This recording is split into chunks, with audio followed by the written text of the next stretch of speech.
So, I hit the reset button. And no, not the kind where you restart your phone because it's acting up. Though honestly, I probably needed that too. I'm talking about a full life reset. Therapy made me do it in the best way possible. And now here I am, back at the start of my soft life journey, but with a completely different mindset. Today, I'm sharing why I decided to start fresh on this whole soft life thing, the therapy sessions that shook me, the clarity that came with it, and what I'm doing differently this time around. We're talking about creating a life that's not just cute for Instagram, but actually feels peaceful, grounded, and joyful on the inside.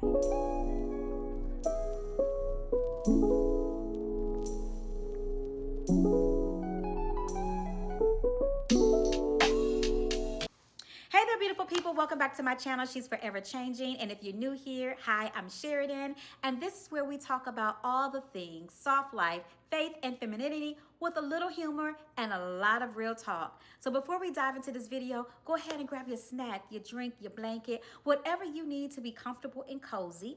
And while you do that, let me just let you know that over here is not about living a perfect life. It's about creating a peaceful, beautiful, and intentional one, even in the middle of all the mess. So let's take it back to where it all began. I was doing all the soft life things, the candles, the self-care nights, the brunches, the plays, the concerts, all the things. You name it, I claimed it, right? But deep down, I was still tired.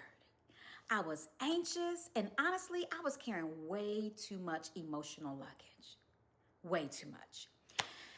And at that moment, something had told me, Sheridan, you need to go back to therapy. And I did just that. I started therapy. And let me tell you, if you have not ever gone to therapy, I will share this. Therapy is not just talking about your feelings.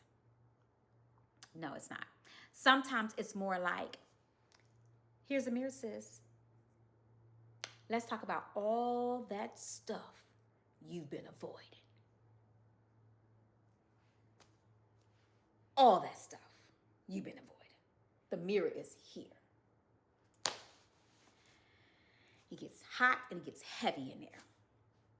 And so one day I was having a session and my therapist said to me, she said, Sheridan, she said, you're decorating that beautiful house, but you haven't fixed the foundation. Whoa. Excuse me? Come again? You gonna take what I told you and put it back on me like that? That was heavy. And at that moment, I knew it was time to hit the reset button. It was time. Romans 12:2 says, do not conform to the pattern of this world, but be transformed by the renewing of your mind. That's exactly what this reset has been. Not just changing what my life looks like on the outside, but renewing how I think, what I allow, and how I show up for myself. I realized my soft life had to start in my spirit and my mind before it could ever show up on a calendar or my home decor. So she had given me a couple of practical steps for me to work through to be able to get myself to the place that I'm at. And the first thing was declutter my calendar. Clear, if you have to go back and erase everything and start all over, you got to do what's necessary. I used to be that person that was always booked and busy and burned out all at the same time. And now I ask myself, before saying yes to any invitations, I ask myself, does this bring me peace? Does it serve my healing? And if it's just one of those things where it's Instagram worthy, it's a hard no for me. No, because my soft life doesn't need to be overstuffed to be full. Simplicity is where I'm at. Another one is protecting my mornings. This one is huge for me, and you will hear me say this a lot in my videos because I realized that my days, when I would get up in the morning, they always felt rushed and reactive. And that's because I started it with everyone else's opinions and problems. Now, when I wake up in the morning, I fight the urge to grab that phone. And so before doing that, before I pick up my phone, I'll pray, I'll read a little scripture, or sometimes I'll just sit in the quiet room. It's like putting on my armor before entering into the day. Another one is healing habits. You probably would never think that you have some habits that needs to be healed until you start going through therapy. And so one of the things that I found out is instead of doom scrolling, I journal. Instead of pretending I'm fine, I write down what's bothering me and pray over it. And I'm telling you, it's not all glamorous. You definitely won't see it on Pinterest, that's for sure. But it's the stuff that's actually shifting my heart and mind into a better place. So these things are necessary. Another one is choosing depth over aesthetics.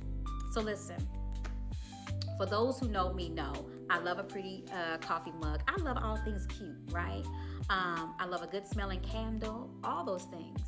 But I'm at a point in my life where I'm no longer keeping things in my life just because they look good, right? If the relationship, the habit, or even the routine feels heavy, baby, it's out. It's out. I want things in my life that look good and feel good. It has to be both. They have to go hand in hand. Can't be one or the other. It has to be both together. But here's the truth though. Healing is not cute 100% of the time. Some days it's ugly crying. I mean, all that. Some days it's uncomfortable honesty. And some days it's giving yourself permission to do absolutely nothing. That was me last week on my vacation. I did absolutely nothing. But through therapy and my faith, I've learned that the reset isn't about erasing the past, because we can't do that. It's about rebuilding on a healthier foundation. So as I close out this video, if you're feeling like your soft life has been more for show than for your soul, sis, maybe it's time to hit your own reset button. I'd love to know, if you were to hit the reset button in your life today, what's one thing you would start doing differently? Please comment below and let me know. Or you can hit my DMs if you don't want to share it openly. But in the meantime, sis, I'm getting ready to sign off and go drink my tea. I'm going to sit back, write in my journal, and pretend like I don't have any laundry waiting on me. Although I need to wash some clothes, I got some dishes I need to wash too.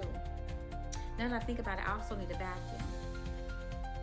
I'm about to bring calm to my chaos. And in the meantime, y'all do the same thing. Listen, thank you so much for coming along with me on this journey. We're building beautifully and bountifully together. I look forward to seeing you all in the next one. In the meantime, I love you.